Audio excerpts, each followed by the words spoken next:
Hello, welcome to this episode of Upbeat. I'm Maddie Williams. I'm Ashley Chase. We've got a great show for you today. And I'm Harley Hunsaker. The big game was this weekend and millions of people tuned in to watch. I watched it with my family at my house and my brother-in-law made a great dip. It was a great time. What about you guys? Did you watch the Super Bowl? I didn't get to watch much of it. The little bit that I did see, it seemed like it was a high-tension game for sure. I was even sweating a little bit, even though I don't know anything about football. Yeah, I actually got hung up at work, so I didn't get to watch it as it was going on, but I've seen the highlights and I was loving the commercials. Those are always super, super fun. But before we get into all things Super Bowl, let's talk about COVID relief. President Joe Biden's $1.9 billion COVID relief bill is one step closer to becoming law. The House and the Senate voted on Friday to pass a budget resolution that blocks any potential filibuster of the stimulus bill. And that means individual stimulus checks could be on their way soon. The House passed the budget resolution 219 to 209. That was the second time the House voted on the resolution because the Senate amended the initial resolution and sent it back to the House for a revote. On this vote, the yeas are 219 and the nays are 209. The resolution is adopted. The Senate's exhausting, hours-long process featured amendment votes in a ritual known as a vote-a-rama. In that ritual, senators can offer as many amendments as they want. The Senate added some amendments, including restricting the stimulus payments. The amendment states that upper-income taxpayers won't receive stimulus payments this time around. The amendments adopted in the resolution won't necessarily make it to the final bill. 50, the nays are 50, the Senate being equally divided. The Vice President votes in the affirmative, and the concurrent resolution as amended is adopted. The resolution passed 51 to 50 with Vice President Kamala Harris breaking the tie. The budget resolution sets the stage for budget reconciliation, which would allow Democrats to pass the final bill along party lines. If it passes, the Senate will likely wait until after former President Donald Trump's second impeachment trial to vote on a final bill. On Monday, we will begin working on the specifics of the bills. Hopefully, in a 2-week period of time, we'll send something over to the Senate, and this will be done long before the due date. Meanwhile, Ian Bremer on Twitter is anxious to see when Americans are going to get the checks. President Joe Biden intends to pass stimulus payments of $1,400, but it is still unclear who will get those payments. The stimulus package also includes rental assistance, school funding, financial support for other vaccinations, among other things. The stimulus package can be passed with a simple majority in the Senate through budget reconciliation. As has been the case many times before, Super Bowl 55 ended with Tom Brady hoisting the Lombardi Trophy. Brady and the Tampa Bay Buccaneers took on Patrick Mahomes and the Kansas City Chiefs, the defending champs, at the Raymond James Stadium in Tampa, Florida. This is the first time the Super Bowl has been played on the field of a competing team. Mahomes was favored to become the youngest quarterback to win multiple Super Bowls, and his team was favored to become the league's first back-to-back champions in 2 decades. But Tom Brady wasn't going to let that happen. The one thing about this game, you're playing the other best team in the league, so there's not a lot of margin of error. If you do anything that's unsound, it's not going to work. The Buccaneers easily took care of business against the Chiefs, taking control of the game in the second quarter and never relenting. Brady threw 3 touchdowns, including 2 to former Patriots teammate Rob Gronkowski, and the Buccaneers defense had Mahomes scrambling all night. Mahomes was continually throwing off balance, and the Bucs defensive backs were all over the ball, with Antoine Winfield Jr. notching a third quarter interception. I think our performance speaks for itself. Like, hey, we got to be at the top somewhere. Chiefs got a high-powered offense. The way we came out there and played tonight was amazing. Offensively, defensively, special teams, we all did what we had to do to get the win. After a brutal game, the Buccaneers took home the win 31-9. This is the first time in Patrick Mahomes' career that he has lost by double digits, as well as the first time in over 30 games that his team did not score a touchdown.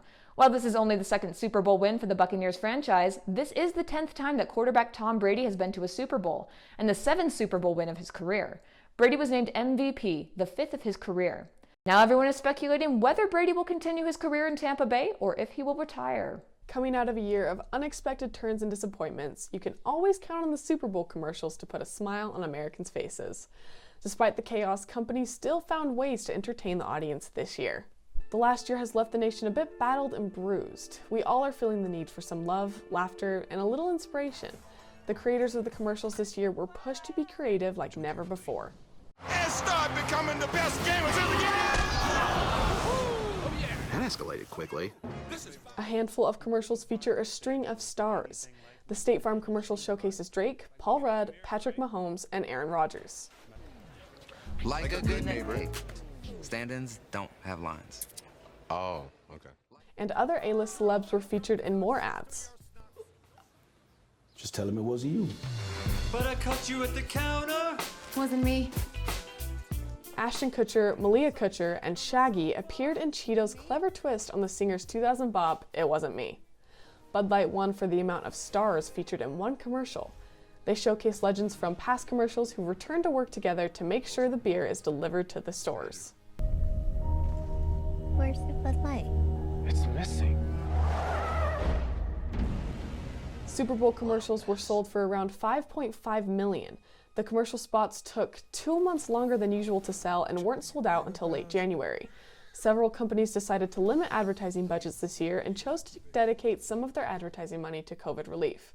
Some of those companies are Budweiser, Coke, and Pepsi. Many viewers are surprised at the rejection of one of T-Mobile's commercials featuring Tom Brady. But no worries, they still had 2 other commercials featuring the results of spotty service.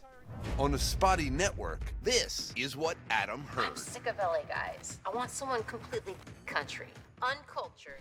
But some of the best commercials are the ones that pulled on Americans' deepest emotions. Now, fear has never been the best of who we are. And as for freedom, it's not the property of just the fortunate few. It belongs to us all. The Jeep commercial was the only commercial that showed the division and trauma Americans have experienced this year. Toyota triggered tears when it told the adoption and success story of 13-time Paralympic gold medalist American swimmer Jessica Long. Whether they made you laugh or cry, 2021 Super Bowl ads certainly left their mark in a year that most won't forget. This month is Black History Month, and social media platforms like Facebook, Instagram, Twitter, and TikTok are joining in the celebration by dedicating parts of their platform to honor the Black community. In addition to boosting Black digital creators, Facebook created a series called Written By, featuring stories to promote conversations about Black history. Facebook is celebrating music and graphic design artists and showcasing them on their Twitter account. One of the posts was a poem written by Teresa Ta Songbird called You So Black, which Facebook says honors the individuals and Facebook groups who are #making a way every day. You so black. You so black. When you smile, the stars come out. You so black. When you born, the God come out. Black is night. Black is pyramids and mathematics. Black is melanized and magic. Instagram is contributing via their #ShareBlackStories, where they're aiming to boost Black digital creators on their platform, like the video of children dancing along to a happy beat from @Peace David Marubu.